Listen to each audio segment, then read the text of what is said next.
Koppel, host of the Time for Coffee podcast, where you get firsthand career advice into the jobs and industries that interest you the most.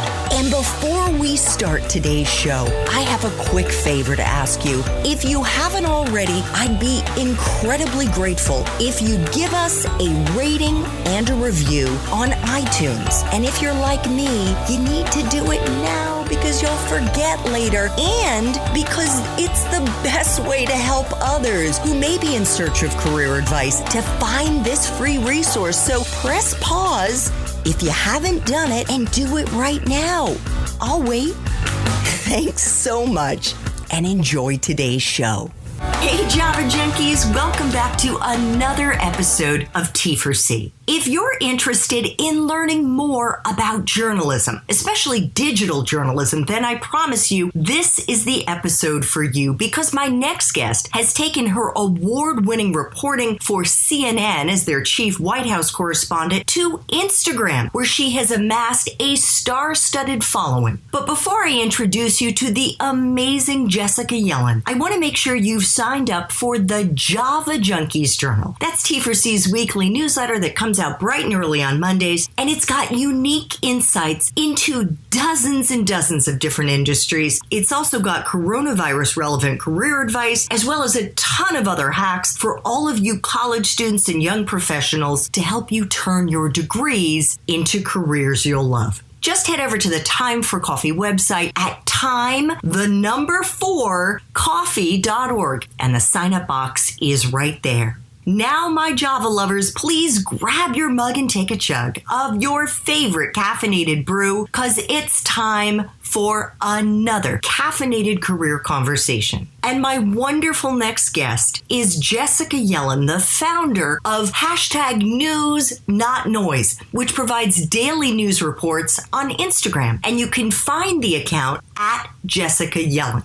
Prior to founding News Not Noise, Jessica was the chief White House correspondent for CNN and an Emmy and Gracie Award-winning political journalist reporting for CNN, for ABC News, and for MSNBC. Jessica has covered Capitol Hill, domestic politics, state and national elections, and the culture wars, as well as issues facing women in the workplace. Her work has been published in the New York Times, the Daily Beast, Details, Entertainment Weekly, the Los Angeles Times, and The Atlantic. Her first novel, Savage News, about reporting while female, is available now in paperback from HarperCollins. Jessica, welcome to the Time for Coffee Espresso Shots. Are you caffeinated and ready to go? I'm extremely caffeinated. Yes, it's so good to see you. Well, it is such a delight to see you again, Jessica. And although I was no longer at CNN when you started there back in 2007. I like to think of us as former colleagues. So it is such a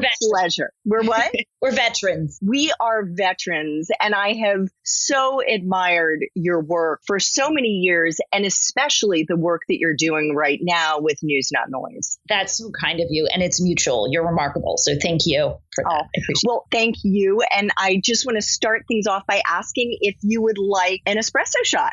I have a no espresso rule because I get the jitters. It has to be cappuccino. Oh, okay. Well, I could probably get my barista to work on something. Okay. About 4 hours ago.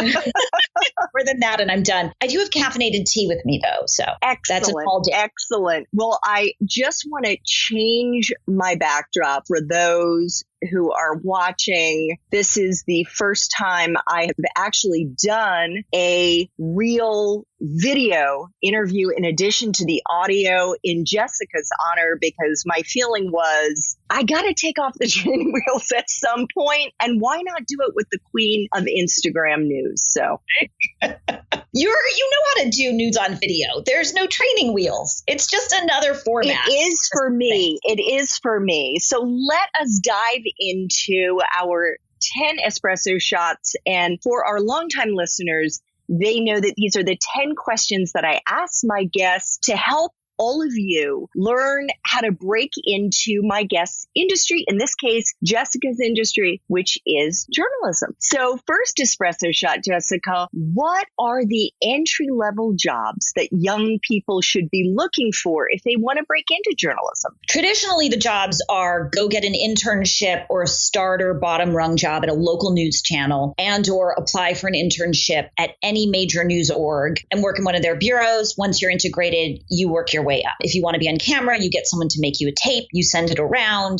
try to get a gig. That's old school. New school is there are a quadrillion digital media companies. They've all laid off people. So now they're looking to hire to fill those jobs with much lower people who demand less money. And that's not great for the industry, but great for college grads. And I would be experimental. I would think about alternative digital media. I would even think about nonprofits that have a media component. Pick a passion area, become an expert in that area, and build your journalism career with deep expertise in a niche topic, because that is how you get success in the future, I think, in our decentralized media future. And actually, we're going to dig into this more when we get into the main Time for Coffee interview. And for our viewers, they should check out the bio to see if Jessica's main Time for Coffee interview has already dropped. For our listeners, check out show notes. But what about for those young people in college right now who are majoring in journalism, who are watching, hopefully, News Not Noise at Jessica Yellen on Instagram and saying, yeah, maybe I'll just start my own news channel. What advice do you have for them, Jessica? First of all, buckle up. This isn't a path anybody's cut, so you're cutting the path as you go. And so it's very experimental and independent and fun. And all you need to do is learn how to do research like a journalist, put a story together, open an Instagram account, pick up your phone and start explaining it to your audience on the phone. That is all it takes. There is zero barrier to entry. I was thinking zero barrier to entry, but as a former journalist, I can tell you it is a lot more difficult than it looks. What Jessica does every day is a high wire act. And it's not only because she is doing her unbelievably sophisticated reporting, but she's also drawing upon almost 20 years of experience having worked in broadcast newsrooms. That's the part you can't match or teach. And that's why it's very valuable to get an entry level or internship opportunity at an existing newsroom to just sort of have the experience of internalizing how decisions are made under deadline, how people have editorial conversations, what the focus is. I now work with some people who interns and staff that work with me now who have not had experience in newsrooms. And it's interesting for me to try to think about how to teach them to think about making news choices. So for people who want to be in this field, even if you want to be innovative and try a new digital route, I think while in college, it's a great opportunity to go to a traditional newsroom and get that newsroom experience, which will inform how you make your decisions in the future. 100%. So you mentioned the interns and the young people who are working with you now. What is a hard and soft skill, Jessica, that you look for in the young people you hire? A hard skill is, can they write? I'll ask them to write me a sample. And there's a lot of people who just, for them, writing isn't their skill. I need that. Or if they have, a social media savvy, I'll admit I've said to them, I need to know TikTok. Explain me TikTok. And so they'll just start You and me both. Okay, I can't do that. And then soft skills are just judgment about how do they see the world? Do they have the confidence to say, I think this is the story that we should do today? Even if I don't agree, the fact that they have the confidence to state what they think it is and then back it up, that's what's required. From there, you can add the nuance and texture to help people understand why you might choose a different story. But a soft skill is to just have a point of view on the world, on the news, and know how to describe it and defend your position when you do. What about someone's major? I know that you were a women's studies and American history major at Harvard. Is it a deal breaker if someone didn't major or doesn't major in journalism to get into it? For me, opposite. I do not think you need to major in journalism to be a journalist. Journalism requires curiosity about the world. and precision about how you execute your work. So if you have those two things, you will be curious enough to follow a fact pattern, get the information, test it against multiple sides, and come to a conclusion that you can defend. That's what it requires. I think it's great if you have a history background that bolsters anything you'll do when you're reporting on our current American environment. If you have international affairs background, that helps you test things against what's happened around the world in history. So I definitely don't think a journalism or comms major is essential. I think if you're in those spaces, the advantage of that is if you can get investigative journalism experience using new data tools, if you can use the advantage of the university and their infrastructure to learn about like the analytics and the data and what you can do on a computer now to dig, that's priceless. Like I'd like to go back to school to know that. Beyond that, you just need to have like super interest in the world. Great. What about a graduate school degree? So let's say somebody didn't major in journalism as an undergrad and decides this is something that they want to do after they've graduated. Do you think that getting a journalism master's is valuable? And if not, is there another kind of a master's degree that you think might be more useful? So you might disagree with me on this. My view is it's extremely productive to get a degree in an area of expertise. I think the people who sort of have the most market value, to be blunt, in media right now have deep knowledge in a specific area. So if you're a lawyer and you go to law school and you're a federal prosecutor, you can speak on what's going on in the courts. If you're an environmental researcher, you can talk about climate change. I feel like getting an area expertise and having deep knowledge in a specific area, then applying that to journalism creates a path for you that gives you a bit of an edge. Whereas being a general interest reporter right now who goes to graduate school dumps you out into a job market that is kind of uncertain at best. So I would prefer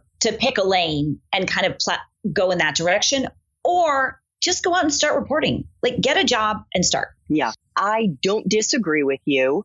What I would say is you can also build an expertise if you don't have the money to go to grad school 1,000%. by working in that field. If I could go back to school, and of course I could, but I'm not going to right now. If I could get a master's, I probably would get an MBA because of the very thing that you and I are doing. We are entrepreneurs who are building a business in a way that leverages you much more so than me, our journalism background.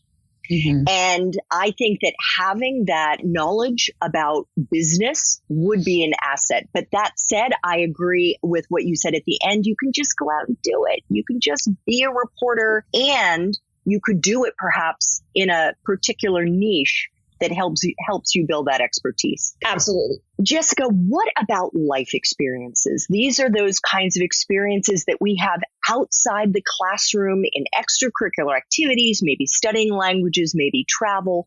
What do you think are the most valuable ones for someone to try to cultivate if they want to get into this industry? You need to not be shy, and you need to not wait for permission. The journalists who succeed the most are the ones who ask and ask again and push again and push again, and aren't waiting to test everything to see what's going to be right. You just walk out into the storm and see what comes your way and start querying that. So in terms of life experiences, I think it's about practicing risk-taking to some extent and developing, relationships. I mean, it's all about, they say every business is about who you know, but in journalism, it really is being able to pick up the phone and call someone and know they'll take your call and answer your question. So part of it is building that network. And again, just having curiosity about the world. I don't know that that's a life experience, but it's a point of view to cultivate. And the more you're interested, the more you convey that passion in what you do. And that makes your work compelling, I think.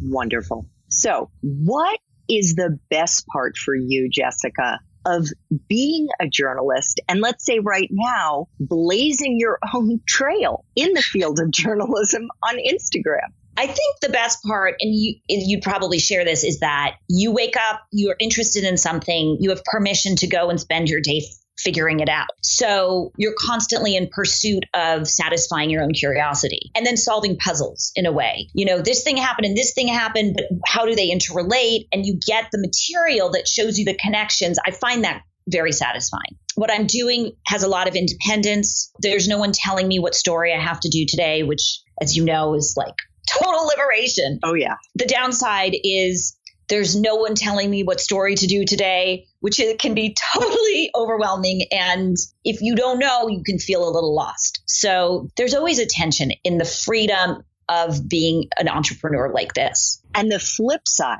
speaking of being an entrepreneur, what is the part of your current job as the founder and chief badass of News Not Noise that sucks the most, Jessica?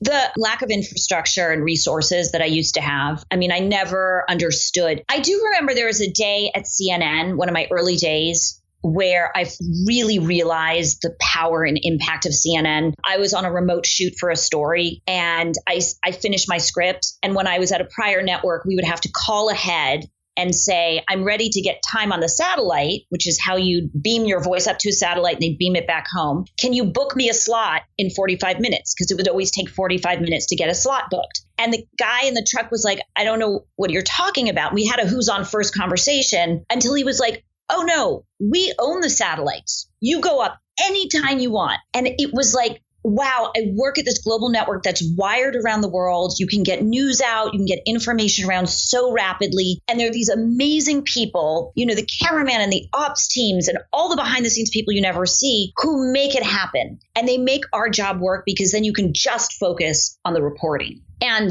office politics. Okay, but that's news. Now, I mean, before we were talking about how we're our own IT people, the thing goes down. Sometimes I record my thing and there's like weird green screen in it. My teleprompter rolls so fast I can't breathe. People are like, are you having COVID? No, it's just a fast teleprompter. Like, all the things that don't work become it adds up. And so I do miss that infrastructure and I miss the dialogue I used to have with the other reporters that I'd work with, where you can just pop next door to Gloria Borger or Dana Batch or whoever and say, hey, I'm thinking of approaching the story this way. What do you think? And you have a quick conversation and so clarifying. So some of that I miss. But life's an evolution. And so you have the pluses and the minuses. And I've developed a little kitchen cabinet that I do call when I'm not sure what story to pursue. And they help me out. Fantastic. Well, I just want to let it be said right here, right now, we're going to mark this date on the calendar. I don't think it's going to be that much longer, Jessica, before you are earning so much revenue that you are able to build your own infrastructure, your own support team. I think we are looking at the future Arianna Huffington. Oh my gosh. I have no doubt. I see it. I feel it. It's going to happen, Jessica. May I say, as my mother says, from your lips to God's ears. Absolutely. And as my mother-in-law would say, let's not put a kind of horror on it. Exactly. 3 final espresso shots. What is the best career advice, Jessica, you've ever gotten? No amount of informational interviews, querying, or researching a job will teach you if it's right for you. Try the job. You'll know quickly. Love it. What about a movie or Netflix, Hulu, Amazon show or book?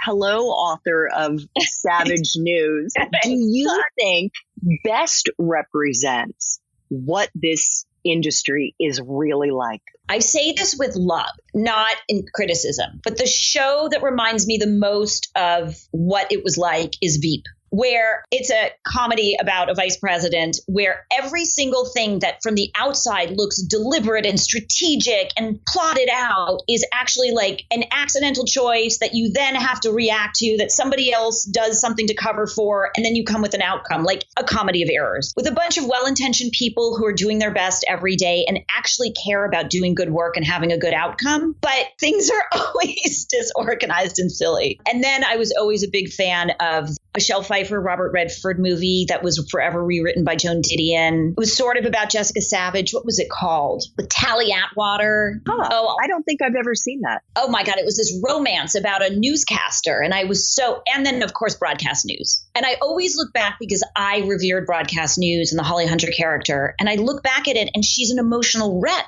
What was wrong with me that I, at my 20s, looked at this woman who was like miserable and thought, I want that life? Yes, actually, and let that be a note to our viewers and our listeners that while Holly Hunter was an extreme version, there are people like Holly Hunter in this industry, and it is a really hard industry to make your way in. And you will have late night crying episodes, and you will be so exhausted that you feel like crying on certain occasions because, especially if you're working for a 24/7 news organization, you sometimes sleep very little. I mean, it never stops. I used to have 3 or 4 Blackberries. You're on all the time checking one of them. I mean, you never stop. So yeah, you don't. It's important to look at the career. One person said to me once, who in this industry has the full life you want? The job you want and the outside of the work life you want? What will it take to achieve that? And make your choices based on that. I decided nobody had the life I wanted and I had to leave. Okay. Well, it is an unbelievably dynamic, exciting, thrilling career. Yeah. But it is also very difficult to have that work-life balance. And I certainly hope that you have more of that now that you are your own boss. But I suspect that it may not be where you'd like it to be. I'm working on it. Okay. Final espresso shot, Jessica.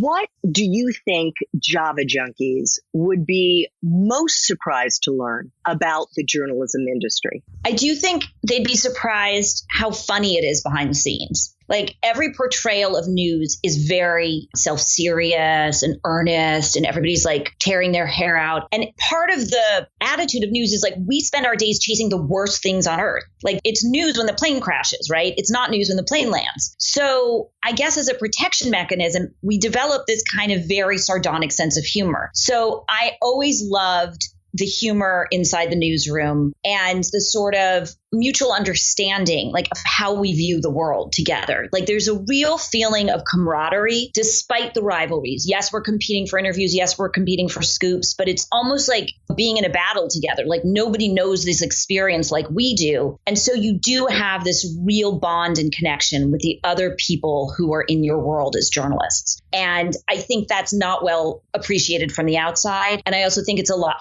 funnier and more entertaining than a lot of people might realize. Yes. And if you want to learn more about what Jessica does at News Not Noise and how she built her remarkable career, we've got links to that episode, to her main Time for Coffee interview, and everything else that I'm about to mention in our bio or show notes, however you're consuming this content. And as Jessica mentioned, the absurdity of the broadcast television industry, especially for women journalists, check out her wonderful book, Savage News. It is out now in paperback, and you can also, of course, please, if you haven't already, subscribe to News Not Noise through Jessica's Instagram account, and her last name is spelled Yellin. It's Jessica Yellen. Monday through Friday, is that when the newscasts are out, Jessica?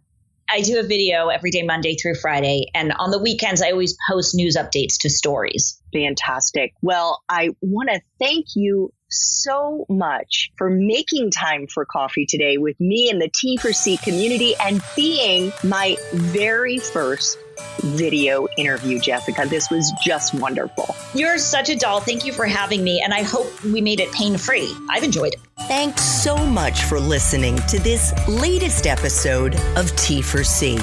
And if you're interested in learning more about my coaching services for confused college students and recent grads, feel free to check out the Time for Coffee website under the coaching tab at time4coffee.org or text me at 202-236-5712. That's 202-236-5712.